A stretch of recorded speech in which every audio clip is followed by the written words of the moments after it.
खालि हरखाबै रुंसारि जायो। बिथांनि जि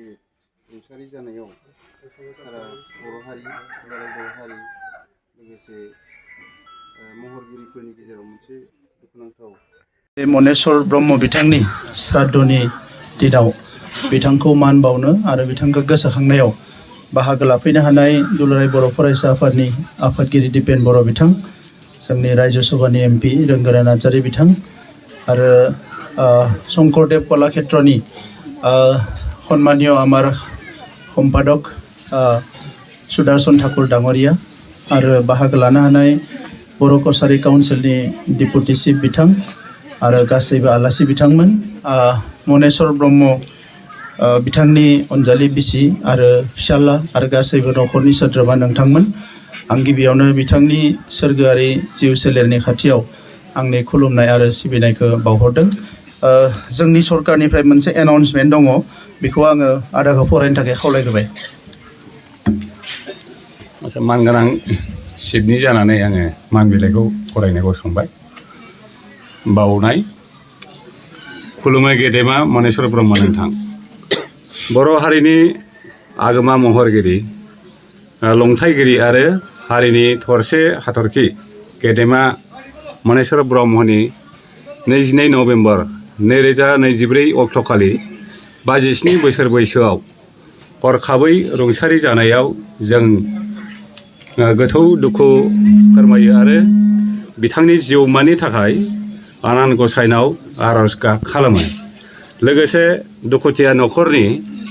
आंगोफोरनि दुखुआवबो बाहागो लाफायो। 2006 मायथाइयाव ललित कला नेशनेल एकाडेमि बान्था आरो गोबां गुबुन बान्था मोनगिरि, रोंगौथि गोनां राफोद महरगिरि, लंथाइगिरि बिथाङा बर' राव आरो थुनलाइ सोरजिनाय आरो हारिनि थामोन्थानि सोमावसारनायावबो बाहागो लादोंमोन। हायुङारि आरो मुलुगनां दिन्थिफुंनायाव बाहागो लानायावबो बिथाङा महर बोनायनि गेजेरजों बर' हारिनि सिनायथिखौ होबोदों। गेदेमा महरगिरि बिथांनि बिहोमाखौ गनायना जोंनि बिटिसि सरकारा रायमना हादरारि हाग्रामानि गाहाय गेटखौ महरगिरि मनेस्वर ब्रह्म गेट मुं होनो थांखि लाबाय। मुंशी प्रमद बर', गाहाय मावफुं सोद्रोमा बिटिसि। गोजोन्थों।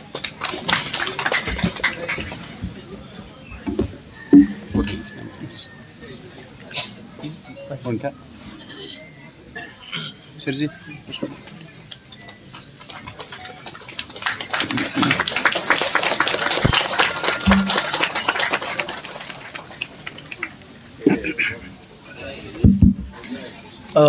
बे रायमना जि नेशनेल पार्क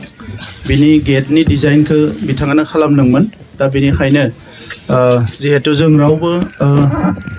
सानफेराखैमोन जे बिथाङा एसेबां थाबनो जोंखौ नागारलांगोन। दा बेनिखायनो जोङो इमिडियेट थाबैनो मा हायो होनना बुंब्ला जोङो बेखौनो नुहुरनायखाय जोङो सरकारनिफ्राय बेखौनो थांखि लाग्रोदों आरो बेखौ दिनै फोसावनाय जाबाय। मनेस्वर ब्रह्म बिथाङा जोंनि मोजां गाज्रि थासारिनि सासे साखि आरो बिथाङा जोंनि हारिनि मोजां गाज्रि जिफोर थासारि दङ बेफोरजों मोगा मोगि जानाय सासे मानसि। दा बे गासैबो थासारिखौ लानानैबो बिथाङा जोबोद पजिटिभ सिन्था खालामबाय थायोमोन। आङो बिथांजों थांनाय 10-15 बोसोरसोआव एसे क्ल'सलि जोङो थालायोमोन, बाथ्रा रायलायबाय थायोमोन आरो गोबां टेलिफनिक गोलाव गोलाव खोथाफोर एक्सचेन्ज जायोमोन आरो बै समाव गोबां पजिटिभ खोथाफोरखौनो बिथाङा अराय सम रायलायोमोन। हारिनि बाथ्रा, हारि जौगानायनि बाथ्रा, गुबुन मानसिफ्रा जोंनि हारिनि फारसे साननाय गोबां बाथ्राफोरखौ बिथाङा आंनो फोरमायोमोन। आरो गुवाहाटीयाव थाहैनायलाय, जिहेतु गुवाहाटीया आसामनि राजधानिल' नङा, बेवहाय गासैबो हारि माहारिफोरनि सानसुमै मेलेमजिबिफ्रा थायो आरो बे जायगायाव बिथाङा थानानै सानफ्रोमबो कलाक्षेत्रआव हाबाफारिफोर जायो बेवहाय सानसुमैफोरनि मोनसे गेदारिं जायो बेफोर खोथाफोरखौ बिथाङा मिथिनानै सम सम मोजां मावजानो लुबैनानै आंजोंबो रायलायहरबाय थायोमोन दा गमामायैनो आंबो बिथाङा हरखाब रुंसारि जानायाव माने दुखु खालामनोबो सम मोनस्लाबै बायदि जादों मानोना बिथांखौ बिदाय होनो जों रावबो गोसो गैयामोन आरो बिथां बायदि मानसिनि जोंनियाव गोबां गोनांथि दंबावोमोन दा नंखायनो आङो दिनै फिन खेबसेबाव बिथांनि श्राद्धनि सानाव बिथांनि सोरगोआरि जिउ सोलेरनि खाथियाव गोसो गोरबोनिफ्राय खुलुमनाय आरो सिबिनायखौ बावदों बिथाङा अराय सम सोरगोआव आलो गोजोनै थाथों आरो बोर सारस्रि हरथों बिथांनि न'खरा जाहाथे मोजाङै थायो आरो बिथांनि आद्रा थालांनाय हाबाफारिफोरखौ मावनो थाखाय बर' हारियावनो बिथाङा उजिफिनो बेनि थाखायबो आङो बिथांनि खाथियाव आर'ज गाबो दा बे समाव आङो गोलाव बाथ्रा बुंनो सानाखै बिथांनि एबसेन्सआव बिथांनि न'खराव जिखिनि जेंनाफोर जागोन आं साननैसो सिगाङाव बाजैजों रायलायदों आरो बिथांनि फिसालानि जि मोनसे इयुननि बाथ्रा बेखौ लानानै फोरमायदों गोबाङानो आंखौ फनावबो बुंदों दा बे हिसाबै जोङो सरकारनिफ्राय दायित्व लागोन जे बिथांनि फिसालानि जि मोनसे संस्थापननि थाखाय जों बेखौ उनाव रायलायगोन दा रायजो राजा हिसाबै जिखिनि नोंथांमोना सानगोन बेखौ सानबाय थादो जों सरकार हिसाबै आरोबाव माबाफोर फसंथान बिथांनि मुङाव गायसननो हायो नामा बा बिजनि ओनसोलावनो माबा मोनसे बेबायदि आर्ट बा स्काल्पचार बा जोंनि जिखिनि फाइन आर्ट्स बेबायदि माबा मोनसे इन्सटिटिउसनफोर गायसनबावनो हायो नामा बेखौ जों उननि समाव साननानै फोरमायगोन आं दिनैनि समाव गोलाव बाथ्रा बुंनो सानाखै जे हाबाफारियाव बयबो नुजाफैनानै बिथांनिसिम मान होनायनि थाखाय आं बयनोबो साबायखर बावदों इयुनाव आरोबाव मोजाङैनो सावरायबावगोन आरो बयनिसिमबो आंनि खुलुमनाय आरो सिबिनायखौ बावहरदों মই আমাৰ বিশেষকৈ সম্পাদক সুদৰ্শন ঠাকুৰীয়া ডাঙৰীয়াক ধন্যবাদ জনাইছোঁ দীঘলীয়া সময় তেখেতে লগ পাইছে আৰু আমাৰ মনেশ্বৰ ব্ৰহ্ম ডাঙৰীয়া ললিত কলাৰ ইনচাৰ্জ আছিল বুলি তেখেতে কৈছে আৰু আমিও জানো তেখেতৰ শংকৰদেৱ কলাক্ষেত্ৰত কিমান প্ৰয়োজন আছিলে সেইটো তেখেতে অনুভৱ কৰিব কিন্তু বড়ো জনগোষ্ঠীৰ কাৰণে সেইটো বহুত ডাঙৰ এটা অপূৰণীয় এটা ক্ষতি হৈ গ'ল সেইকাৰণে আমি সকলো তেখেতক শ্ৰদ্ধা জনাইছোঁ আৰু তেখেতক আমি কেতিয়াও বড়ো জনগোষ্ঠীৰ পৰা হেৰাই যোৱাটো বিচৰা নাই কাৰণ তেখেতৰ বহুত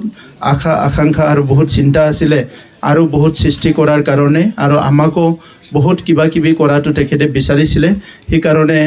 আমি চেষ্টা কৰিম যে তেখেতৰ যিখিনি সৃষ্টি সেইটো আমাৰ মাজত জীয়াই ৰখাৰ কাৰণে আৰু তেখেতৰ যি নাম তেখেতৰ যি অৱদান সেইটো অনাগত দিনত নৱপ্ৰজন্ম আহি থকা প্ৰজন্মলৈ এই মেছেজটো যাতে কঢ়িয়াই নিব পাৰাৰ কাৰণে কিছুমান ইনষ্টিটিউচন তেখেতৰ নামতো নিৰ্মাণ কৰাৰ কাৰণে আমি নিশ্চয় কাউন্সিল চৰকাৰে চিন্তা কৰিম আৰু মই আশা ৰাখিম আমাৰ সুদৰ্শন ঠাকুৰ ডাঙৰীয়া তেখেতে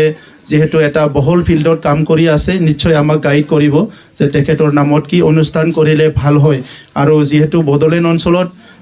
আমি সেই অনুষ্ঠানবিলাক আমাৰ অঞ্চলত নাই সেইকাৰণে তেনেকুৱা এটা অনুষ্ঠান বিজনীত আমি তেখেতৰ নামেৰে এটা ভাল অনুষ্ঠান কৰিব বিচাৰোঁ যিয়ে নেকি আহি থকা প্ৰজন্মৰ কাৰণে যথেষ্ট লাভ হয় ভাল হয় এইটোৱে মই কামনা কৰিছোঁ সকলোলৈ ধন্যবাদ জনাইছোঁ আৰু আংনি বুংনাইকে বেৱানি ফোজোবাই গোজোন্থों